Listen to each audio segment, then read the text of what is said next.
안녕하십니까. 저학년 진로 설계 공모전에서 I want to be a CFO 발표를 맡은 경영학과 정민규입니다. 먼저 저에 대해서 소개해 드리려고 합니다. 노트북 구매 과정을 통해서 저라는 사람을 보여드리고 싶습니다. 올해 1월 4일 저는 군 복무를 마치고 전역하여 신학기를 맞아 노트북을 구매하려 했습니다. 가격, 무게 등 여러 가지 기준에 따라 노트북이 다양하게 있었는데요. 이를 구매하기 위해 저는 아래와 같이 21년 1월에 이제 작성한 노트북 구매 포트폴리오가 있습니다. 보시면 브랜드에 따라 그리고 무게, CPU, 램 등 다양한 기준에 따라 많은 노트북들을 분류해 놓은 것이 있습니다. 이 중에서 저는 제가 원하는 기준들, 무게는 몇 킬로그램 이하, 가격도 얼마에서 얼마까지 라는 것을 정하여 아래와 같이 후보를 선정하여 최종적으로 우측 상단에 갤럭시 부플렉스 2 노트북을 구매하여 현재 사용 중에 있습니다. 이렇듯 저는 가격, 시간, 효용 등을 어떤 기준을 도출해서 저의 선택의 가치를 측정하고 이를 통해서 최선의 선택을 하려 한다는 것을 알 수 있습니다. 그렇다면 저희 직업적 가치관은 어떨까요? 이를 위해 저는 워크넷에서 직업 가치관 검사를 지난 9월 9일에 시행했습니다. 우선 좌측을 보시면 이 검사 결과 직업 가치관 요인이 성취와 금전적 보상 그리고 인정을 이제 가장 중요시 여긴다는 것을 알 수 있습니다. 이를 통해 워크넷은 저에게 어, 경영 지도 진단 전문가가 저에게 아주 유사하고 또 적합한 기준을 충족시킨다고 이제 진단을 하였습니다. 따라서 저희 직업적 가치관에 맞는 직무는 경영 지도와 경영 진단 전문가라는 것을 확인하였습니다. 그렇다면 나의 특징과 직무 가치가 모두를 충족시키는 지점은 무엇일까요? 저는 PMF 기법을 써보았습니다. PMF는 경영학에서 등장하는 기법으로 이 제품이 시장이 충족시킬 수 있는가를 확인하는 툴인데요. 이제 저는 여기에 저와 직업을 대입해서 저라는 특성을 이 직업 가치관이 충족시킬 수 있는가를 확인해 보았습니다. 먼저 저라는 사람은 앞에서 보셨듯이 정량화하는 것을 좋아하고 또 이 정량한 것을 측정하고 또 비교해서 효율적인 판단을 내리고 싶어 합니다. 항상 최선의 선택을 내리고 싶어 하죠. 이 과정에서 수반되는 어떤 시간과 또 스트레스를 이겨내려는 집념이 있고요. 또 이 과정을 저는 다른 사람이 옳다고 생각했으면 좋겠다고 생각을 해왔습니다. 그래서 항상 설득하려 했습니다. 네, 그리고 이번에 다른 경영학회에서 활동하면서 이제 전략가라는 이제 말을 듣게 되었습니다. 네, 이러한 저의 특성을 이제 직업 가치관과 비교해 봤을 때 직업 가치관에서 저는 앞서 워크넷에서의 검사를 보시면 성취욕, 승부욕, 금전적 보상, 대내적 인정, 영향력 발휘라는 특성을 띄었습니다. 이 나라는 사람과 직업 가치관의 교점은 바로 CFO라는 직무를 도출하였습니다. 그렇다면 왜 CFO일까요? 저는 학창 시절 공부를 할 때 항상 옆에 공통의 목표를 향해 달려가는 친구를 찾아왔었습니다. 동료 혹은 관중 앞에서 또 저의 가치를 인정받고 싶어 했고, 항상 의견과 반대인 사람을 설득하고 싶어 했고, 이 과정에서 저의 생각을 검증받고자 했습니다. 이러한 점을 보았을 때 저는 특성의 조직이라는 키워드를 도출해 보았습니다. 집단 내에서의 인정을 받고 또 타인에게 영향력을 발휘한다는 점에서죠.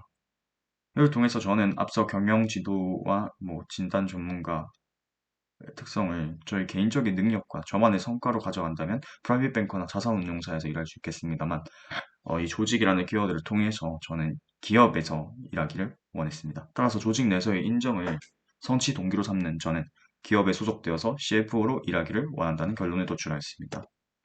다음은 역량 개발 로드맵입니다. 저는 로드맵을 경험을 바탕으로 그 중에서 자격을 취득하고 이 취득한 자격을 토대로 경력을 쌓아 궁극적으로 전문가가 되는 로드맵을 짜봤습니다. 먼저 경험입니다. 먼저 경험에서는 기본적인 역량을 길러야 하고 또 산업과 직무에 대한 이해가 필요로 합니다. CFO의 7대 역량에는 사회성, 소통성, 조직성, 통찰성, 혁신성, 신뢰성, 준비성이 있었습니다. 저는 경영 컨설팅 학회인 카플러스를 통해서 이러한 7대 역량 중에 사회성과 소통성, 조직성, 혁신성을 이제 개발하고자 하였습니다. 지금까지 저는 21년 1학기에 팀원 6개월, 그리고 2학기에 팀장 6개월로 활동하며 한국장학재단 브랜딩 컨설팅, 그리고 넥센타이어 리스크 분석 세션 등 13개의 세션을 경험함으로써 각종 산업에 대한 이해와 또 하나의 팀장으로서 이제 완성된 프로젝트를 만드는 능력을 축적하였고 또 이러한 이렇게 치열하게 만든 아웃풋에 대해서 다른 사람이 이제 정당성을 제기하면서 더 나은 아웃풋에 대한 토론을 하였습니다. 또한 VCP라는 가상 컨설팅 프로그램을 통해 경영 전략을 도출하여 기업 컨설팅 경험을 하였습니다. 앞으로 이제 2022년 상반기에 45대 카플러스 집행부 회장을 지원할 생각입니다.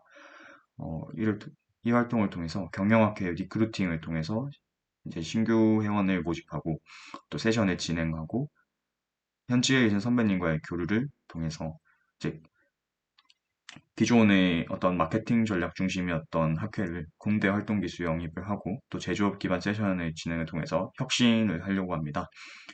또 이 과정에서 이제 대면으로 진행되는 활동 전환기에서 선배들과의 네트워크 역량을 형성하고 또 제가 집행부의 수장으로서 이제 집행부를 꾸리고 그 구성원들의 각 역량을 활용하는 어떤 조직성적인 측면을 한번 해보려고 합니다.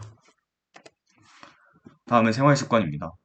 어, 5분 10분 규칙이라고 저는 항상 가능한 시간으로부터 5분 이후로 약속 시간을 잡고 도착은 또 그로부터 10분 전에 하여 저는 이제 15분이라는 시간을 먼저 도착해 있는 것을 원칙으로 합니다.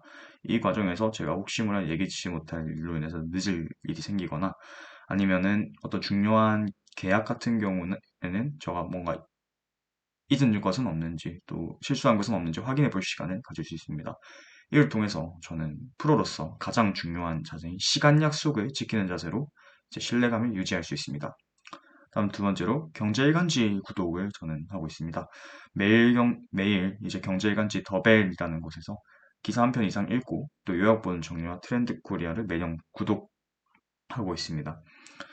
이를 통해서 저는 변화하는 기업 및 소비 트렌드와 이제 주요 재무적 이슈를 축적하여 이제 사회적 변화와 그로 인해 어떤 소비가 발생하고 경제가 어떻게 되는 이제 결과간의 알고리즘을 학습하여 통찰력을 얻고자 합니다. 또 세 번째로 다른 분야 지식을 얻는 것인데요. 저는 고등학교 때부터 친구였던 기계공학도와 이제 시즌별로 등산 그리고 여행을 통해 서로 간의 진로와 소속 산업 트렌드를 공유하고 있습니다. 해당 사진은 지난 주말에 같이 금정산에 등반했던 모습입니다. 또 다른 분야의 사람과의 진로와 소속 산업 이야기를 나누어서 시야로 넓히고 동기부여도 얻고자 합니다. 다음은 주기적으로 토론에 참가하는 것입니다. 매주 경영학회 카플러스 세션 참가를 통해서 이제 회원님들이 제출해주신 아웃풋에 대한 피드백을 진행하고자 합니다. 이러한 반복적인 토론 경험을 통해 의사결정에 필요한 소통 능력을 향상시킬 수 있습니다. 마지막으로 제가 가장 중요하게 여기는 부분인데요. 바로 체력 기르기입니다. 원래는 매일 3km, 4km씩 이제 뛰었는데 지금은 이제 일정으로 인해서 바쁘다 보니까 주 3회 이상 4km를 달리고자 합니다. 어, 근본적인 이유는 저희 스트레스 해소이지만 과도한 업무량에 대비해서 더 체력을 기를 수 있다는 점, 그리고 주기적인 스트레스 해소를 통해서 불필요한 감정적 소모를 방지할 수 있다는 점에서 저는 이 원칙만큼은 절대적으로 고수하고 있습니다. 이를 통해서 저는 사회성과 소통성, 통찰성, 신뢰성, 준비성을 이제 기르고 있습니다. 다음은 자격 부분입니다. 저는 CPA를 취득하고자 합니다. CPA는 이제 재무 전문가가 되는 길에 있어서 아주 핵심적인 이제 자격을 부여하는 직종인데요.